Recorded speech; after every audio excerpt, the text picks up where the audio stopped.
Hi, this is Cameron from the QAV Podcast. I thought I'd just take 5 or 6 minutes and give you a very quick overview of the heart of the QAV methodology that my co-host, Tony Kynaston, has developed over the last 25 years as a value investor, which is this thing, the checklist. This is my version of the checklist. It's not Tony's version. His is slightly more complicated, but this is the version that we've developed over the course of doing the podcast and that we use on the podcast, or that I use on the podcast. So let me walk you through it. As you can see, lots of columns. It's not that big. It's reasonable. We can analyze a stock usually in about 15 minutes if we don't chit-chat too much. I'll take you through the most recent one that we did here in the 18th of December, Tribune Resources, and just sort of explain a little bit about what's going on. So basically, the heart of the QAV system, if you're new, is to go through stocks on the ASX, but you could do it on any other exchange, the American exchanges, etc. And we're looking for the relatively small percentage of companies that we believe are well run, they're profitable, they're generating cash, and that will continue to do that for the foreseeable future. But that we can also buy at a discount, as guys like Warren Buffett or Howard Marks, other famous successful value investors, and including Tony, will say the best time to buy anything is when it's on sale. And that is also true with shares, with investing. Howard Marks says investing is about buying something for less than it's worth. And that's what we're trying to do with this, is figure out what stocks can we buy for less than they're actually worth.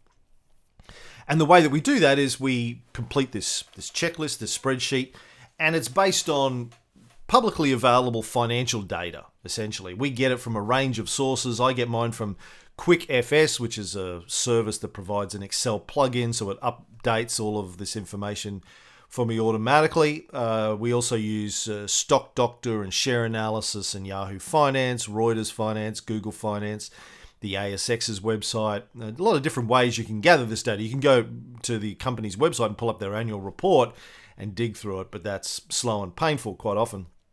A lot of digital services these days that'll provide you with that data. So we're looking at, to begin with, the net cash flow, because cash is king, as it says there. Tony believes that the ability of a business to generate cash is one of the most important metrics that you want to look at. And so some of these columns, the ones in blue is financial data that I'm pulling out of QuickFS. Then there's some calculations based on that data in the green columns. This one's the cash per share that the business is generating.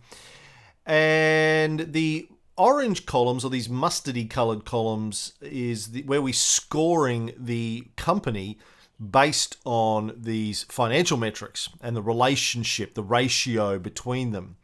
And at the end of the process, you'll see we'll add up this score and decide whether it's a buy or it's not a buy. Some of these are, I don't know what you call this, like a puce. No, I don't know what that color is. Pale skin color. All right, we'll call it Anglo skin color. White Aussie skin color. These are some manual things that I have to pull together, like does the share price have a positive trend? We look at its share price graph, gets a score if it does have a positive trend. Here you see some other stuff. We look at the dividend yield, we look at its PE and its PE history, we look at its net equity history. Is it consistently growing? Its net equity is one of the things that we score it on. We're looking at the book value, which is the net equity per share.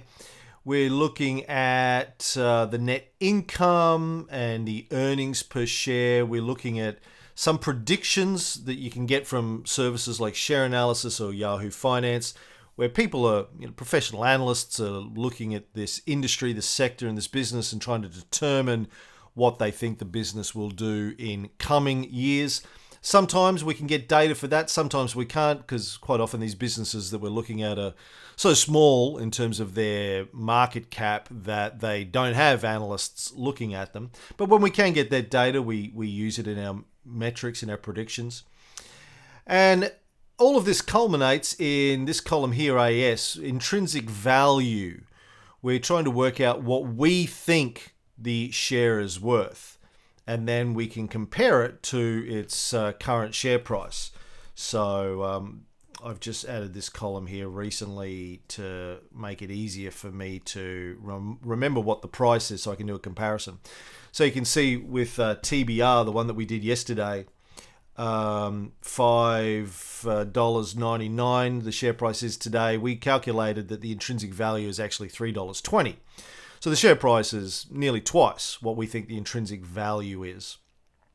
We also have a second intrinsic value, which is a little bit more lenient. Again, it's based on some future projections, which in this particular case we didn't have for Tribune yesterday. It doesn't have any analysis. After all of this, when we get to the end, we get a total score, as you can see here, and the total number of checklist items that we could score it on, divide one from the other, gives us a total score for that company. And then the QAV score. Now, Tony says if this is above a 0.1, he thinks it's a buy. If it's below a 0.1, it's not a buy. And that's basically it. That is the heart of the QAV system, this checklist. So every week on our QAV Club premium membership episodes, we will take a company and we will break it down and we'll discuss it, what its numbers are, why its numbers are, what they are, what we think about it as a stock. And it's a learning exercise, I think, for me to get better at financial analysis and understanding what the key elements are. From Tony's perspective, somebody who's been an extremely successful investor for over 25 years and has invested thousands and thousands of hours learning the approaches of people like Warren Buffett or Howard Marks, to become, and Roger Montgomery and people like that, like very successful Australian investors, to work out how they think about it and putting that into his own system. So that's the checklist. I hope you found that interesting. If you want to know more, go listen to the first 3 or 4 episodes of the podcast series where we talk about how Tony put this together and Tony walks us through it in some detail. And then take out a 14-day free trial of the show and have a listen to some of our recent episodes and you'll see how it all works.